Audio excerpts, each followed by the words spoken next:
आज हम आपको एक ऐसी खबर दिखाएंगे जो आपसे जुड़ी हुई है, आपकी जिंदगी से जुड़ी हुई है, आपके परिवार की जिंदगी से जुड़ी हुई है, आपके रोजमर्रा की जिंदगी से जुड़ी हुई है, साथ ही साथ आपके दिनचर्या से जुड़ी हुई है।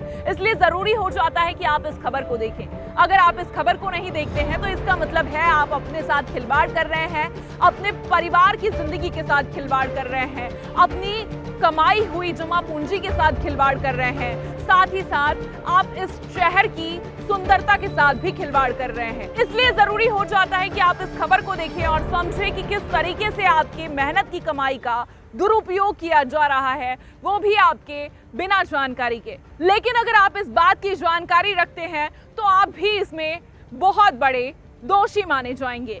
तो आइए देखते हैं ये पूरी।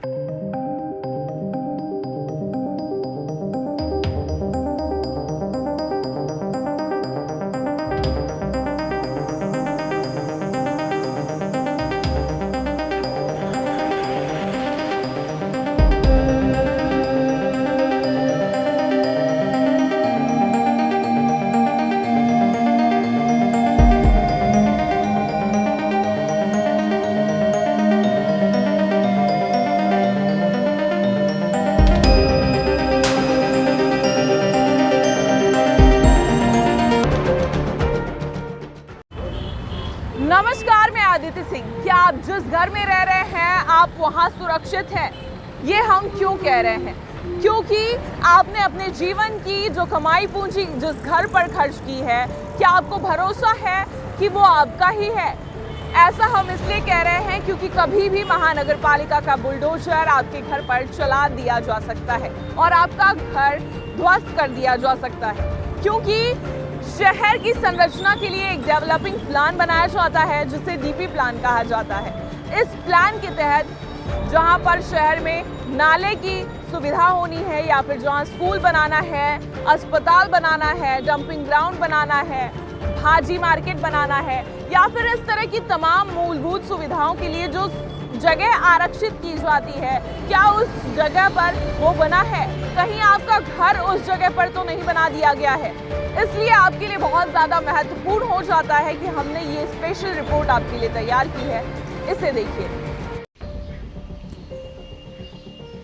पिछले दिनों नाला सोपारा के धानियों बाग में एक लड़की के नाले में बहने की घटना सामने आई। हालांकि लड़की सही सलामत है और नाले में बहने की घटना अफवाह साबित हुई।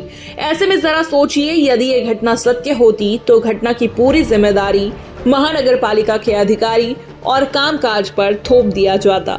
लेकिन क्या आप जानते हैं, यदि यह अफवाहजनक घटना और बीती कई घटनाओं पर गौर करें तो जिम्मेदार सिर्फ महानगर पालिका ही नहीं बल्कि ऐसी जगहों पर घर खरीदने और बेचने वाले भी जिम्मेदार हैं। फिर चाहे वो वसई पश्चिम के बागराल पाड़ा जैसे इलाके हों, नाला सोपारा पूर्व का संतोष भवन, वाकन पाड़ा, गावराई पाड़ा, वालई पाड़ा, धानियों बाग जैसे इलाके हों या फिर विरार पूर्व का फूलपाड़ा, सहकार नगर जैसे इलाकों में अनधिकृत बांध कामों के चलते अब तक कितनी सारी घटनाएं सामने आई हैं। कहीं पहाड़ का खिसकना तो कहीं बच्चों का नाले में बहना या बरसात के समय घरों में पानी भरना।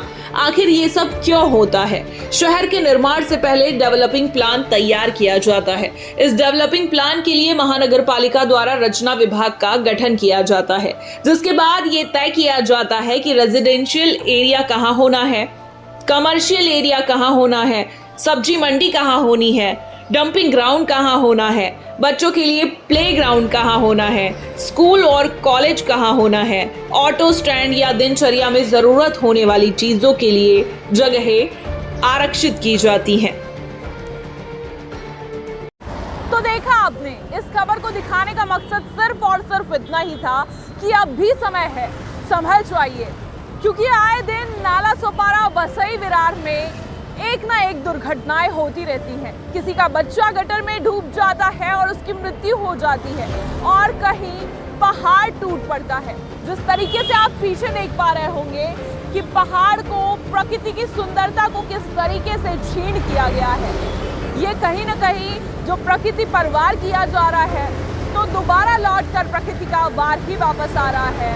इस खबर के माध्यम से हमने एक मुहिम छेड़ी है कि जिन जगहों पर अवैध तरीके से घर बना है उन्हें या तो सही तरीके से सभी सुविधाएं उपलब्ध कराई जाएं, चाहे नाले की व्यवस्था कह लें, पानी, बिजली या फिर इस तरह की तमाम सुविधाएं कह लें, या फिर उन घरों पर तोड़क कार्रवाई कर उन्हें सही जगह पर जगह दिया जाए और उस जगह पर वही बनाया जाए जिस चीज के लिए उसे आरक्षित किया गया है। अब अगली खबर में हम आपको बताएंगे कि आखिर क्या है आपके शहर का डेवलपिंग प्लान, कहां पर होना चाहिए गार्डन और कहां पर बना है अवैध बांधकाम। आज के लिए इतना ही, फिर होगी मुलाकात, तब तक के लिए नमस्कार।